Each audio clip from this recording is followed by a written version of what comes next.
Evidence of the Scattering. Part A. The United States. Okay, so you should be coming from part 9 of this series. These videos are a part of a docu-series and should be watched from the beginning in order if you're going to understand what is being presented. So please, if you have not watched parts 1 through 9, please stop this video and start back from video 1 and watch them consecutively for true context. Okay, well, like I've been saying through parts 1 through 9, we are not black people. But you now have enough information to know who you are. You are not a black person. You are a descendant from the house of Israel and Judah, and your heritage has been stripped from you. After part 9, you should now also understand that we are all scattered around the world. In part 9, I went through the scriptural understanding of it, and then I covered it historically, starting from the Spanish Inquisition.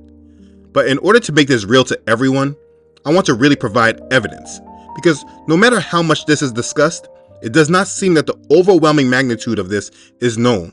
And so, as I have said from the start of this series, I'm being thorough, and this part is crucial in order for you to really understand what it is I'm explaining. You see, the Bible is a true book, and most people don't recognize this because the church uses it only as a metaphor. It does not actually tie it to our true world and the history of it. When you actually read the scriptures and then apply them to the world that you live in, you can truly see the truth of the scriptures. It brings the Bible to life, and it can help solidify your faith, which is precisely why these modern churches do not teach in this way. This is why the Bible must be read in full. You know, one thing that most people don't recognize is that the Most High also told us that along with him scattering us, he would also strip us from our heritage. People don't recognize that this was a part of prophecy. And to also go along with it, the whole prophecy about the dry bones, which I will be getting to next, it's also about bringing life back into us and our remembrance. But yeah, he did prophesy that we would lose our heritage in Jeremiah chapter 17. It says, "And you, even yourself, shall let go of your heritage which I gave you. And I will cause you to serve your enemies in the land which you do not know. For you have kindled a fire in my anger, which shall burn forever." That's Jeremiah chapter 17, verse 4. You see, this is all prophesied. There are many in the Christian church today that like to play the role of devil's advocate, whether they like it or not. And they advocate for modern day Israel. And they like to say, well, the people in Israel are the only one who still have their heritage and their culture. So they obviously are true Israel. If they were actually applying the Bible in full, that point that they feel that they are using for evidence, it should actually be evidence used against them. But again, people are not applying the scriptures. Most people don't even know that the scriptures say this. People, they follow the world. They follow religion. And they are in the strong delusion. This, unfortunately, is the reality of the world that we truly are in. Now, when I originally put this video out, YouTube put some age restrictions and copyrights all over this. So I have decided to come at this in a different way. So instead of breaking it down by 2 long-hour videos, I've broken down the subject by region. So this part of the discussion, part 10, when discussing the evidence of the scattering, though it will be broken up into different videos, it is all a part of one subject, and that is the scattering. Hope that makes sense. So as we start this, in order to go over the evidence, we will start first in the United States. Now, I honestly don't think I need to explain a great deal the plight of the Hebrews within the United States. I think this should be common knowledge to all. But I do know that there are many that like to reject this and not truly understand what our experience in America has been and what it is currently. So I will briefly highlight it. We'll start here in the United States. The fact that our country is divided isn't new, and in many respects it can be traced back to the founding of a nation on the promise of freedom while dependent on slavery, when black enslaved people couldn't participate in the democracy being created. Judy Woodruff examines how that foundational contradiction has evolved over time and what it means for our challenges today in her latest installment of America at a Crossroads.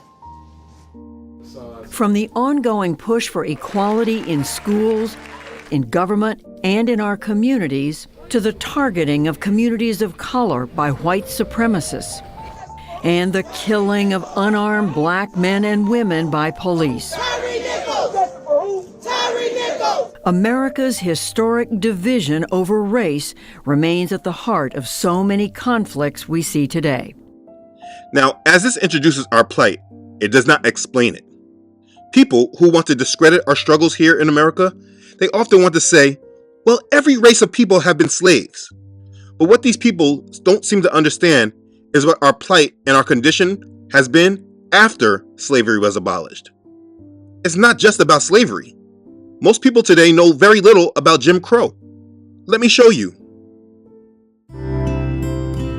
Millions of freed African Americans exercised their right to vote after the Civil War, and they voted for black legislators who began to fill local and national offices.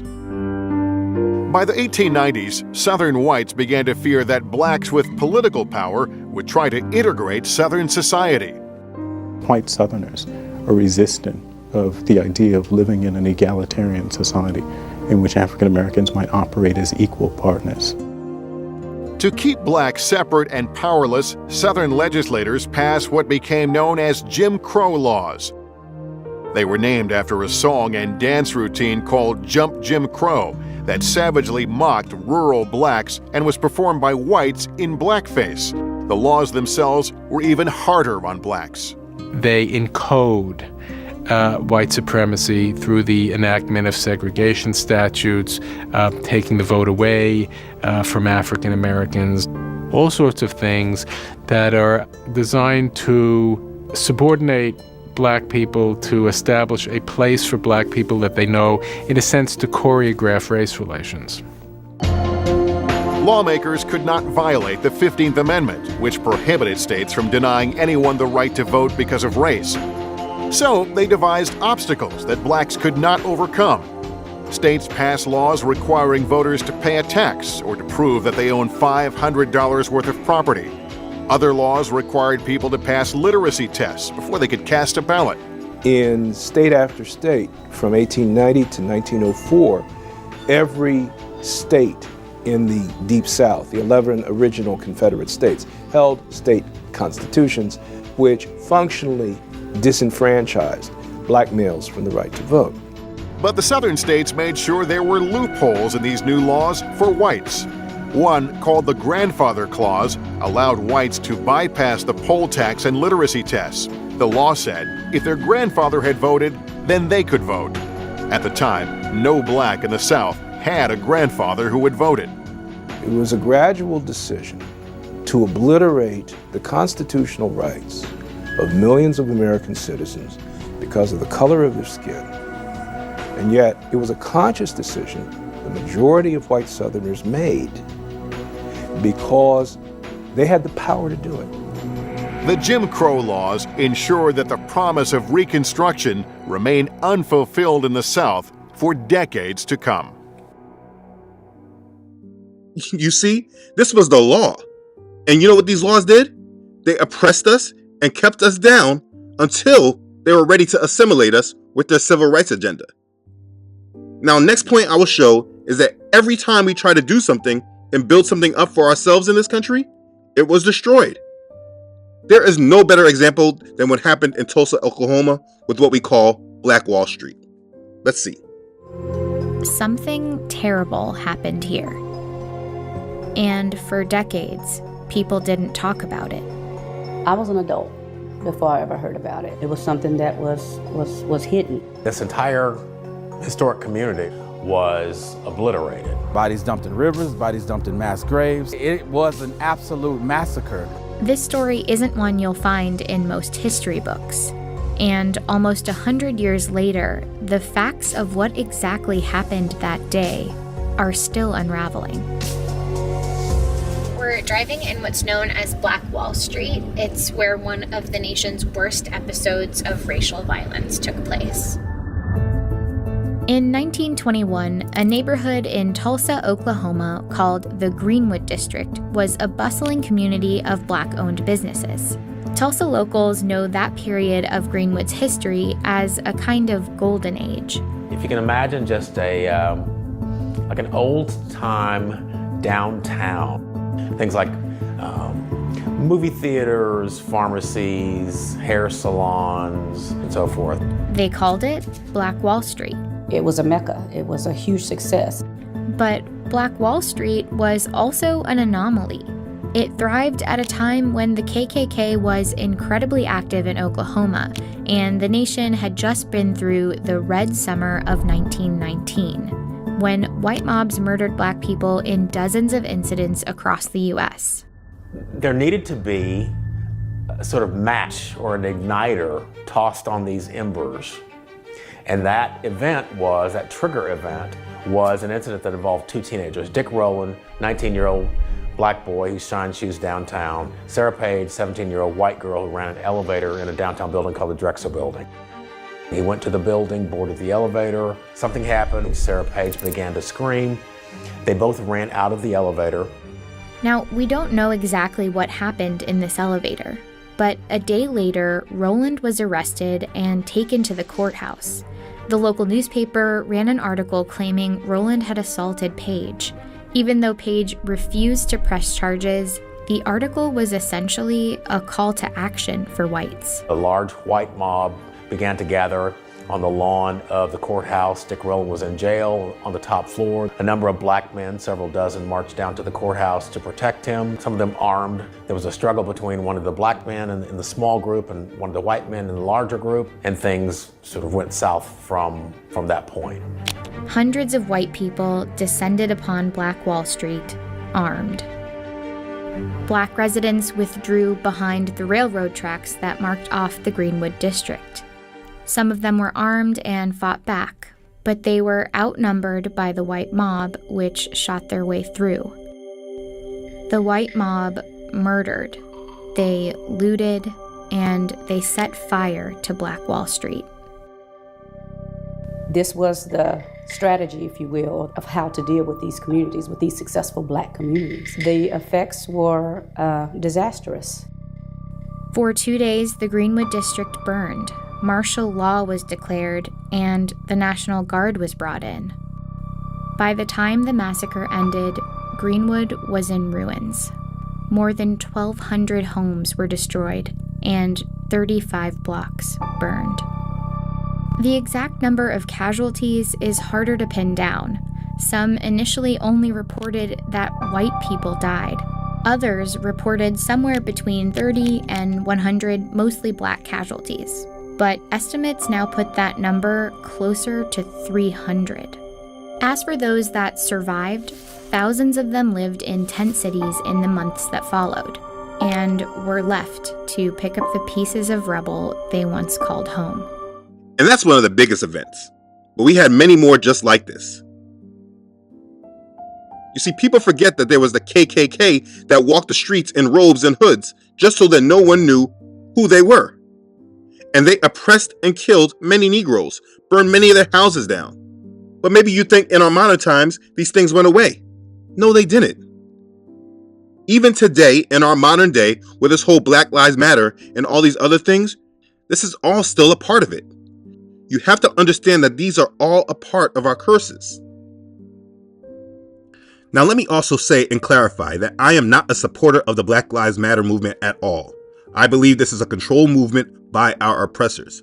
But the movement still highlights the fact that there is an issue that we have been dealing with for centuries. And that's the only reason why I show it. If it ain't gonna be no justice. When 17-year-old Trayvon Martin died at the hands of George Zimmerman in 2012, protests sprung up around the country, demanding everything from changes to Florida's Stand Your Ground laws to gun control. When do our children get to just be children? But one of the protests, Black Lives Matter, quickly took on a life of its own. The phrase Black Lives Matter was first coined in 2013 by 3 African-American women in response to George Zimmerman's acquittal. But the term didn't gain widespread use until August 9, 2014, when Michael Brown was shot and killed by a white police officer in Ferguson, Missouri. Protesters swarmed the city, holding signs that read, "Black Lives Matter." The overwhelming police response to the protests kept the slogan in the news for days. While Ferguson began to calm down, the combination of social media, ubiquitous video cameras, and the recurrence of African-American deaths at the hands of police meant that it was only a matter of time before Black Lives Matter reappeared. On behalf of all New Yorkers, I want to offer my deepest condolences to the family and loved ones of Eric Garner. 4 months later, when a police officer was acquitted in the death of Eric Garner, an unarmed African-American man in Staten Island who was choked to death on camera, Black Lives Matter was everywhere. Justice for Eric Garner! Justice for Eric Garner! In the days after Garner's death, rallies were held in 5 cities, with protesters calling themselves part of the Black Lives Matter movement. God can't breathe! Almost a year later in Baltimore, Freddie Gray, a 25-year-old African-American man, was chased by police and later found in the back of a police van with 80% of his spine severed. Riots ensued and the damage cost an estimated $9 million. Stand up and say loudly and clearly, Black Lives Matter. I mean, she sounds like she's acting. They oppress us, and then these politicians come in and use us for their own gain. But yeah, this was our plight and the history of oppression in the United States. And right now, because things are changing in the world so fast as they're preparing the world for the beast, it may seem that our plight is reducing because of things like the Civil Rights era. It introduced assimilation. And this agenda has been working so that as long as we're assimilated into their side and we share their same fate, while they still hate us, they still will accept us because everyone that's tied to them is tied to their same fate. And I'm not talking black people versus white people. I'm talking about Satan and his minions. This is all about a satanic plot, a satanic conspiracy. As long as Satan ties us to him, he does not care what we are, though he still hates us. They tie us to their fate. Their desire to assimilate us is an agenda to tie us to their same fate. Like this girl crying about Obama being elected. I mean, just look at the footage. Back then, she was so tied to this country and its politics and agenda that she was weeping because this man became the face of leadership in this country, and she felt like she had a share in it. I truly hope that by now she has woken up since this period. But it's still an example of us being tied to them. They worked very hard to assimilate us, and that's why Michael King is their hero. And they put up statues of him everywhere. His job was to assimilate the Hebrews into the satanic side of this world, and he did an excellent job. Now that is a very deep topic, and we will deal with all that later. But that is a brief synopsis of our history. There's a lot more I could talk about. What needs to be done now is explain the reality of this in regards to the rest of the world. So in the next video, we will move on to the next region of the world, which is South America. Click the link to the next video and let's talk some more. Be blessed. Hallelujah. Praise Yah. Okay, thanks again for watching. Thank you for your patience with getting this information out. This part of the series has been a little challenging. Please don't forget to share this with your family and friends. This is part A of part 10 of this series. Click this link or just move on to the next video in the playlist. As always, I want to thank all who donate and contribute to this ministry. Please know that this series would not be possible without your support. I thank you sincerely. Be blessed. Okay, thanks again everyone for watching. See you in the second part to part 10. I love you all.